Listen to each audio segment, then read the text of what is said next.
the rugged cliffs of Bell Island, Newfoundland. Beneath this austere beauty, there is a long-held secret. An archaeological treasure, tens of kilometers worth of tunnels, an abandoned, flooded iron ore mine that's been untouched for 50 years. Now, a team of elite explorers and scientists is heading in. A lot of puddle here. But the mine has proven that it will not give up its secrets easily. Explorers tried before to delve into these damp tunnels with tragic consequences. I finally had permission to go in 2007. There was a fatality, and the guy had a tumor which caused an embolism, and he died. So that kind of put it on the shelf. Many people call cave diving one of the most dangerous things that you can ever do. There are pieces of equipment, there are pillars and beams, and, frankly, we don't know completely about the stability of this place, and we'll have to kind of learn as we go along. So yeah, there's definitely dangers. And so that's some error. MINEQUEST has other goals in addition to archaeology and exploration. They'll be human guinea pigs. Push that gas, come on! Good, perfect. Researchers will track them for signs of decompression sickness, pressure-related gas bubbles that form in the blood, often with fatal consequences. Here's where you decide, Steve, if you don't want... And this research doesn't just apply to scuba divers. We've been working with NASA for more than 15 years now, and we've generated 2 pre-breathe protocols to help astronauts get out of the spacecraft or the space station faster to safely do a spacewalk. You want to keep your knees down. For Dr. Neil Pollack, they're they're data that just can't be obtained in a lab.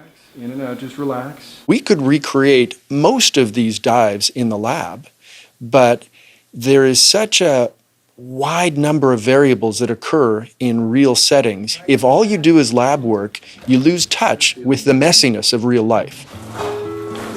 The idea to explore the mine is Rick Stanley's.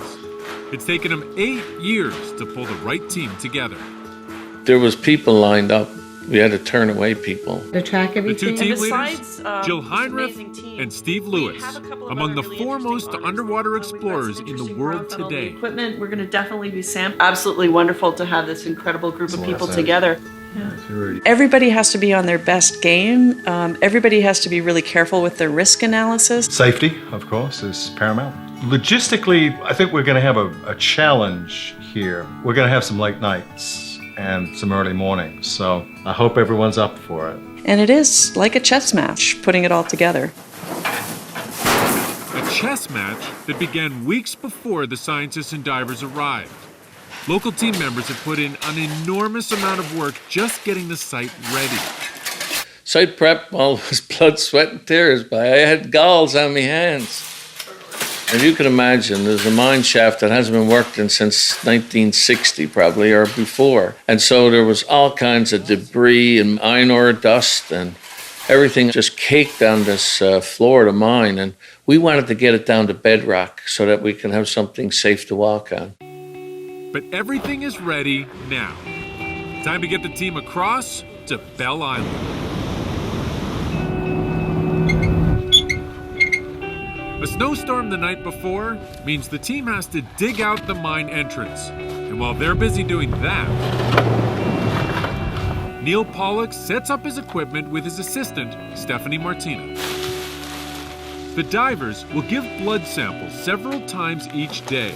Comparing pre- and post-dive samples will enable the scientists to look for indicators that stress and pressure affect microparticles, fragments of plasma shed by cells.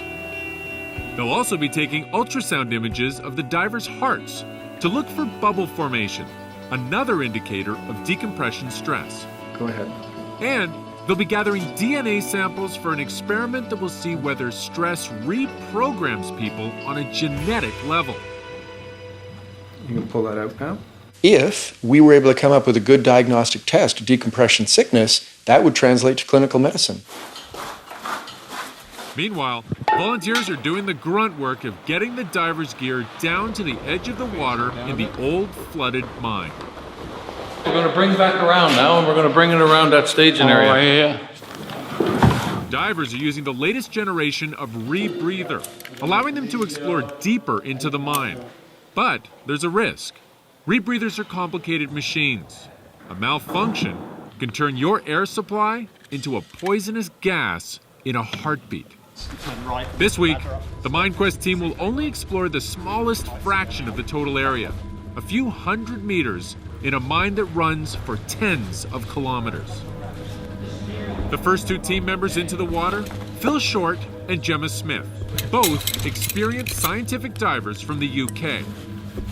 Their job? To lay in a safety line so the other divers don't get lost in the maze of tunnels.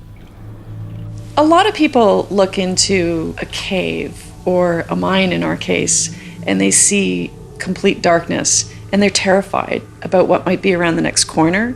For those of us that are explorers, that's actually what drives us. Wondering what's around the next corner and then going there and being the first people to see something that nobody's ever seen before.